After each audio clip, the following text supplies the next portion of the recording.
Dear students, welcome to lecture 1 part 4। जैसा कि students last lecture में हमने कंपोजिट ट्रांसफॉर्मेशन मैट्रिक्स को डिस्कस किया था, इस लेक्चर में हम उसकी एक एग्जांपल को देखेंगे। कंपोजिट ट्रांसफॉर्मेशन मैट्रिक्स को सॉल्व करने के लिए ज़रूरी होता है कि हम 3-to-1 रूल का इस्तेमाल करते हैं। चलें आगे बढ़ते हैं। Arrange the transformation matrix in the order from right to left, यानी कि जैसे आपको कंपोजिट ऑपरेशन दिया जाए उसके मुताबिक आप राइट से लेफ़्ट अपनी मैट्रिक्स को अरेंज करेंगे। तो यहाँ पे जो एग्जांपल है वो general pivot point operation rotation की दी गई है। तो उसमें जो ऑपरेशंस हैं, 3 ऑपरेशंस हैं, कंपोजिट ऑपरेशंस हैं। नंबर 1 पे translate pivot point is move to origin.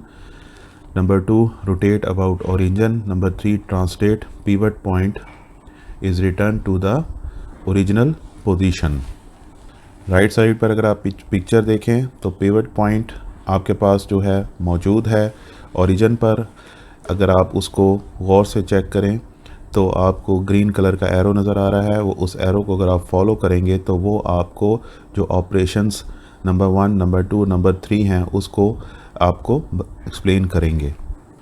नीचे ट्रांसलेशन मैट्रिसेस दिए गई हैं डॉट प्रोडक्ट्स के साथ। अगर आप टी पिवट को देखें तो ये 10tx 01ty 001 और rotation matrix cos theta minus sine theta 0 sign theta cos theta 0 001 और उसके बाद एक और मैट्रिक्स ट्रांसलेशन की दी गई है 010 minus t x 01 minus t x 001। First matrix में टी एक्स और टी वाई जो है वो पॉजिटिव हैं क्योंकि आपका ऑब्जेक्ट ओरिजिन पर है, और दूसरे मैट्रिक्स में माइनस टी एक्स और माइनस टी वाई दिए गए क्योंकि ऑब्जेक्ट आपका अवे द ओरिजिन जा रहा है। अब इसमें हम जो है मल्टीप्लिकेशन अप्लाई करेंगे, डॉट प्रोडक्ट अप्लाई करेंगे। तो सबसे पहले आर इंटू थीटा और T minus pivot co dot product लेंगे।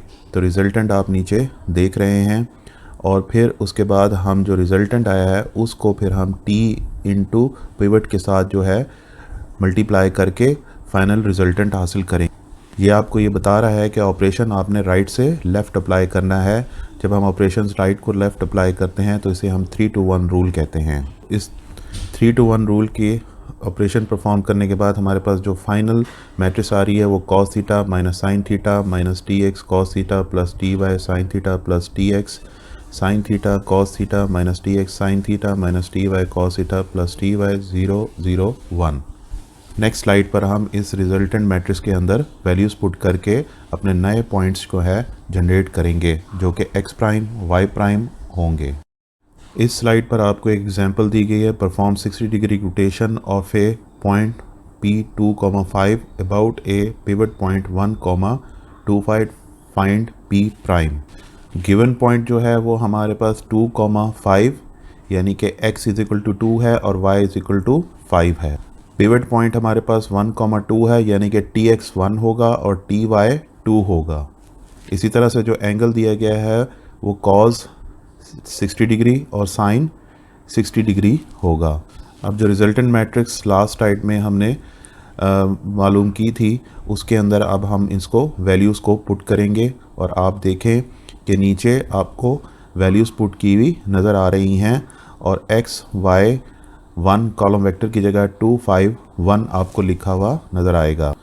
डॉट की लेफ़्ट साइड पर जो मैट्रिक्स है उसमें नॉर्मल एडिशन सब्ट्रैक्शन के साथ आप उसको सॉल्व करें, और फिर जैसा कि आपसे मैट्रिक्स डायमेंशन की बात की थी, नंबर ऑफ़ कॉलम्स जो हैं वो नंबर ऑफ़ रोज़ के बराबर हैं, यानी कि 2 5 और 1 जो है रोज़ 3 हैं और आपके पास जो है कॉलम्स आपके 3 हैं। उनको आप मल्टीप्लाई करें तो आपके पास जो रिजल्टेंट मैट्रिक्स आ रहा है वो -1.092 4.366 और 1। वैल्यूज़ चूँकि आपको फ्लोटिंग पॉइंट्स में आ रही हैं, लेकिन इसलिए आपने इसका डेसिमल डिजिट जो है वो आपने पॉइंट रिप्रेजेंट करने के लिए यूज़ करना है। तो आप -1.09 की जगह -1 और 4.366 की जगह 4 आप लिख सकते हैं। तो इस तरह नया point P prime is equal to -1, 4 होगा। वन होमोजीनियस कोऑर्डिनेट्स की वजह से है, अगर आप उसको लिखेंगे तो भी कोई प्रॉब्लम नहीं है और अगर आप उसे नहीं लिखते तो भी कोई इशू नहीं है। कंपोजिट ट्रांसफॉर्मेशन मैट्रिक्स की एक और example general fixed point scaling. इसको परफॉर्म करने के लिए हमें जो ऑपरेशन दिए गए हैं जो कि कंपोजिट ऑपरेशंस हैं, जिसको हम कंपोजिट ट्रांसफॉर्मेशन मैट्रिक्स के ज़रिए सॉल्व करेंगे। नंबर 1 पे आपने ट्रांसलेट करना है, fix point is move to origin. Number 2 पे scale with respect to origin. Number 3 पे translate fix point is return to original position. Composite transformation जो ऑपरेशन बना है t fixed dot s scale dot t minus fixed. Given point हमारे पास p x6,8 है, यानी कि x is equal to 6, y is equal to 8। Scale factor जो दिए गए हैं x एक्सिस पर sx is equal to 2, y axis पर sy is equal to 3 and fix point 2,2 जो दिए गए हैं, इसका मतलब है यानी कि tx जो है वो 2 है और ty भी 2 है। तो आपने एक नया पॉइंट p प्राइम मालूम करना है इस डेटा को यूज़ करते हुए। जैसा कि हमने लास्ट एग्जांपल में भी कंपोजिट ट्रांसफॉर्मेशन मैट्रिसेस लिखी थी, उसी तरीके से हम यहाँ पे भी लिखेंगे। फ़र्क सिर्फ ये है कि यहाँ पे अब आपने स्केल मैट्रिक्स है, वहाँ पे रोटेशन था, यहाँ पे आपने स्केल मैट्रिक्स लिखा है। उसी तरह से 3 to 1 रूल अप्लाई करते वक्त राइट साइड से आप ऑपरेशन परफॉर्म करेंगे। पहले आप राइट साइड से जो दो मैट्रिसेस हैं उनका डॉट प्रोडक्ट लेंगे, फिर उसके बाद जो उसका रिजल्टेंट आएगा उसको फिर आप जो है दोबारा मल्टीप्लाई करेंगे लेफ़्ट साइड की मैट्रिक्स के साथ, और उसके बाद इक्वल के बाद जो आपके पास रिजल्टेंट मैट्रिक्स आई है वो sx 0 minus tx sx plus tx 0 sy minus ty sy plus ty 0 0 1। याद रहे कि तमाम की तमाम मैट्रिक्स जो हैं होमोजीनियस कोऑर्डिनेट्स हैं, यानी कि आपने हर जगह पे थर्ड कोऑर्डिनेट एज 1 लिया है और 1 लेने से हमें कोई भी प्रॉब्लम नहीं होता क्योंकि 1 किसी किस्म का कोई सिग्निफिकेंट रोल प्ले नहीं करता। प्रॉब्लम में जो डेटा दिया गया था हमने वो रिजल्टेंट मैट्रिक्स में पुट किया, उसको सॉल्व किया। सॉल्व करने के बाद हमारे पास जो नए पॉइंट्स आए हैं कॉलम वेक्टर में 10 20 1, यानी कि p प्राइम जो है वो 10 20 और 1 है, x प्राइम 10 y प्राइम 20। हमने 2D ट्रांसफॉर्मेशंस में ट्रांसलेशन, रोटेशन और स्केलिंग को बहुत ही डिटेल के साथ अंडरस्टैंड किया है। इसके अलावा भी डिफरेंट टाइप्स की ट्रांसफॉर्मेशंस होती हैं जिनमें कुछ अब हम डिस्कस करेंगे। उसमें सबसे इम्पॉर्टेंट रिफ्लेक्शन है। रिफ्लेक्शन की जो डेफिनेशन है वो ये है, 2D reflection in computer graphics, reflection is a kind of rotation where the angle of rotation is 180 degree. The reflected object is always formed on the other side of mirror. The size of reflected object is same as the size of original object.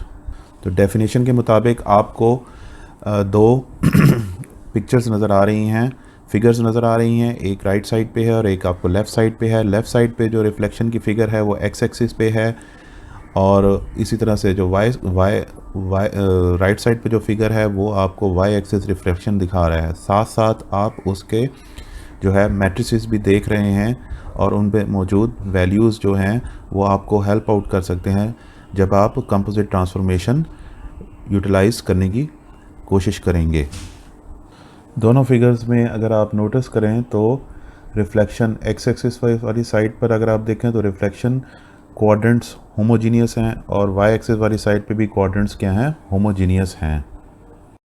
जबकि आप इस figure में देखें तो left side पर आपको different quadrants में reflection होती हुई नज़र आ रही है और राइट साइड पर जो फिगर है वहाँ पे रिफ्लेक्शन जो है एक ही क्वाड्रेंट के अंदर होती हुई नज़र आ रही है और साथ साथ जो है रिफ्लेक्शन मैट्रिसेस भी दी गई हैं अगर आपने इसमें से किसी भी चॉइस को अडॉप्ट करना है। Another important transformation technique is shear. The definition of shear is, in computer graphics, 2D shearing is an ideal technique to change the shape of an existing object in a two-dimensional plane. In a two-dimensional plane, the object size can be changed along x direction as well as along y direction. तो जैसा कि definition में explain किया गया है, आपको दो figures नज़र आ रही हैं। राइट साइड पे एक्स डायरेक्शन शेयरिंग की मैट्रिक्स नज़र आ रही है और लेफ़्ट साइड पे वाई डायरेक्शन शेयरिंग की मैट्रिक्स नज़र आ रही है। तो जब कभी आपको कंपोजिट ट्रांसफॉर्मेशन करनी हो और शेयरिंग परफॉर्म करनी हो तो आप इन मैट्रिसेस का इस्तेमाल कर सकते हैं। तो गाइज़, ये था हमारा 2D ट्रांसफॉर्मेशन के बारे में लेक्चर, जो कि अब एंड हुआ है, और इसके बारे में मज़ीद डिस्कशन जो होगी न्यूमेरिकल फॉर्म में वो हम लेटर ऑन करेंगे।